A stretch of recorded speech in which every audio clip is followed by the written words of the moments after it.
دلوقتي عندكم اختيار واضح، يا اما تفضلوا عايشين في دوامه المقارنات والدوبامين الرخيص والسريع وتقضوا احلى سنين في حياتكم تتفرجوا على حياه الناس التانيه وتتمنوا تبقوا زيهم، يا اما تاخدوا قرار جريء انكم تبداوا تعيشوا حياتكم الحقيقيه، تبنوا احلامكم بايديكم وتبقوا انتوا اللي الناس تشوفكم وتتمنى تبقى زيكم. الفرق في الاختيارين دول مش بس في النتيجه، فرق في كل يوم، كل ساعه وكل دقيقه من حياتكم. الفرق في ازاي تحسوا لما تحطوا راسكم على المخده كل ليله. هتحسوا انكم عشتوا اليوم ده ولا انتوا اتفرجتوا على حياه الناس التانيه. في دراسه اتنشرت برضه في مجله علم النفس الايجابي في بدايه 2024، تابعوا 5000 شاب وبنت قرروا يقللوا استخدام السوشيال ميديا بتاعتهم لمده شهرين بس. النتائج كانت مذهله، 82% منهم كان عندهم تحسن في جوده النوم، 76% منهم كان عندهم زياده في الطاقه والحيويه، 68% منهم بدأوا مشاريع أو هوايات جديدة كانوا مأجلينها من فترة طويلة جدا، والأهم من كده 91% منهم قالوا إنهم حسوا بثقة أكبر في قدرتهم على تحقيق الأهداف، و85% حسوا برضا أكبر عن حياتهم الشخصية. ده مش كلام نظري، دي أرقام حقيقية من تجارب ناس زيكم بالظبط. بصوا بقى، أنا عايز أقول لكم حاجة كده من القلب، بعيدا عن كل الكلام العلمي والإحصائيات والكلام ده كله. كل واحد فيكم جواه إمكانيات مذهلة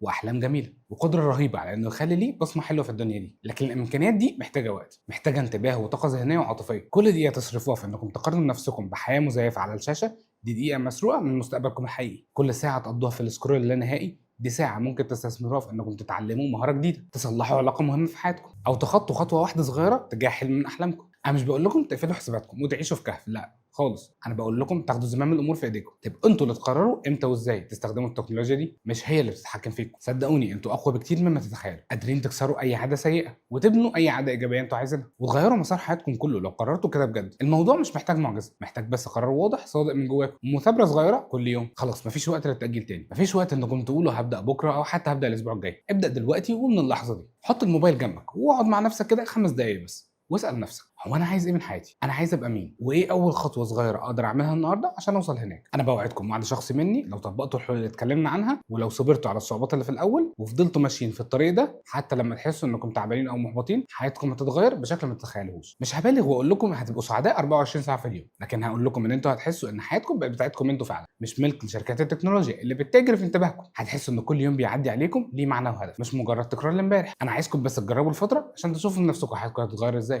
عايزكم تبداوا رحله التغيير الحقيقيه وتسترجعوا حياتكم، تكتشفوا ان انتوا اقوى مما كنتوا فاكرين. انا عايز منكم حاجه واحده بس، بعد شهر من النهارده ارجعوا هنا واحكوا لي ايه اللي اتغير في حياتكم، مش عشان تخلوني افرح مع ان انا هفرح جدا بصراحه، لكن عشان تدوا امل لغيركم من الشباب اللي لسه في بدايه الطريق. حياتكم اغلى من اي عدد لايكات او فيوز، اهم من اي ترندات او تحدي، مستقبلكم اولى من اي محتوى عشوائي بتتفرجوا عليه. ابدا دلوقتي وابدا من اللحظه دي، حياتك الحقيقيه بتستناك بره الشاشه دي.